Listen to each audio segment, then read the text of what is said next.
apakah di dalam bertiba-tiba berjanji marhaban itu ada unsur kesirikan atau kemunafikan? Iya, di dalam tiba berjanji ada unsur kesirikan dan kemunafikan bagi orang yang goblok bahasa Arab saja, tidak ngerti majas, tidak ngerti sanjungan, itu saja, selesai. Tidak ngerti apa sih? Mau nyebut anta ya Rasulullah, ya Rasulullah, syirik. Sudah mati dipanggil ya. Imamnya mereka dalam sebuah kitabnya biasa menyebut ya Rasulullah, tidak ada masalah. Ada lagi di syirik ini, berjanji syirik, aduh bid'ah, subhanallah. Itu orang pusing.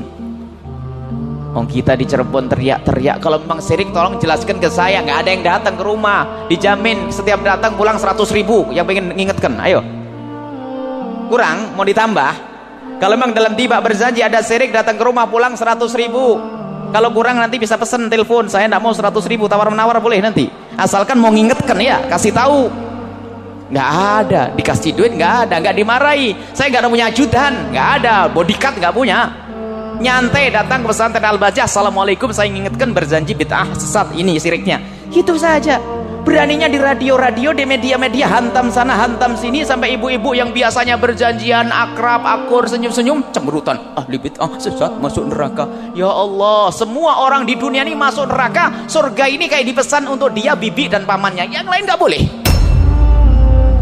Innalillahi wa inna ilaihi raji'un. Musibah akhir zaman. Ini ada ahli fitnah yang semacam ini. Nggak usah membahas yang demikian ini. Marhaban ya nurul aini, nggak boleh. Marhaban, selamat atas kedatanganmu wahai nurul aini, cahaya mata, sesat. Terus suruh bilang gimana? Nabi Muhammad dibilang penjahat, nggak boleh bilang nurul aini, bagaimana? Masalah menyebutnya ya marhaban, ada contoh, saya buktikan nanti ada contoh. Gurumu sendiri memanggil Rasulullah dengan ya Rasulullah, meriwayatkan satu hadis, idza hadarat riju'as, kalau ada orang kepleset, ini imamnya dia, orang yang suka membid'ahkan ini, kalau kepleset langsung sebut saja ya Rasulullah. Boleh disebut kok. Katanya buat ya Rasulullah itu sudah syirik. Ini sudahlah, jangan dibawa kita ke hal-hal yang begitu, pusing kita nanti. Kita sudah indah enak, insya Allah pertanyaan ke depan nggak ada lagi masalah begitu ya, sudah jelas ya, bid'ah segala macam. Kalau masalah waktu berdiri apakah kanjeng Nabi datang, ini adalah yang perlu dijelaskan. Ulama masalah begini, mereka tidak meyakini kanjeng Nabi datang, akan tetapi itu sebagai adah saja, kebiasaan. Kalau kanjeng Nabi datang, bagaimana? Mungkin tidak. Alamnya Nabi Muhammad itu rohnya mutlak, tidak terikat. Kenapa tidak bisa datang? Orang di alam barzah itu alamnya mutlak, bisa datang kemana-mana. Kok susah ini? Tidak terikat dengan materi. Jadi kedatangan itu adalah, bahkan ada sebuah hadis, kalau ada orang bersalam kepada Nabi Muhammad akan dikembalikan rohnya untuk menjawab salamnya. Adapun masalah kedatangan itu datang maknawi bisa. Kalau masalah jazadiyah bisa saja karomah, mukjizat, karomah. Sebab ada orang karomah, orang kalau mati di alam barzah, tapi ada karomah, dia hidup, dia keluar di dunia, sholat di masjid ini, sholat di masjid itu, ada. Kalau kita berbicara tentang karomah, ada seorang meninggal karena dia begitu senangnya dengan sholat, diberi oleh Allah karomah. Setelah di alam barzah masih sholat lagi karena nikmat. Ternyata sholat diangkat di dunia, alamnya mutlak, dihadirkan oleh Allah di alam dunia, sholat, tapi sholatnya bukan taklif.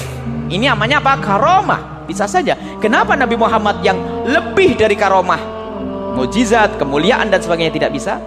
Tetapi untuk meyakini, datang, harus datang dan sebagainya, ini adalah yang perlu dihindari. Adapun masalah kalau tiba-tiba ada orang menyakitkan sesuatu yang di luar kemampuannya, tidak mustahil kalau Rasulullah datang. Tapi tidak harus kita katakan pasti datang ya.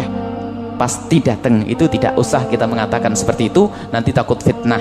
Sehingga Al-Habib Ahmad bin Hasan Al-Attas dalam kitab Tadhkirun Nas itu mengatakan, kalau seandainya memang datang, yang paling layak didatangi adalah satu kitab Diba. Kalau seandainya, karena kitab Diba itu paling pertama. Kalau seandainya Nabi Muhammad datang waktu berdiri, pasti datang waktu membaca kitab Dibai, karena kitab Dibai itu kitab sangat barokah, sudah lama itu disusun, jadi sudah dibaca jutaan manusia.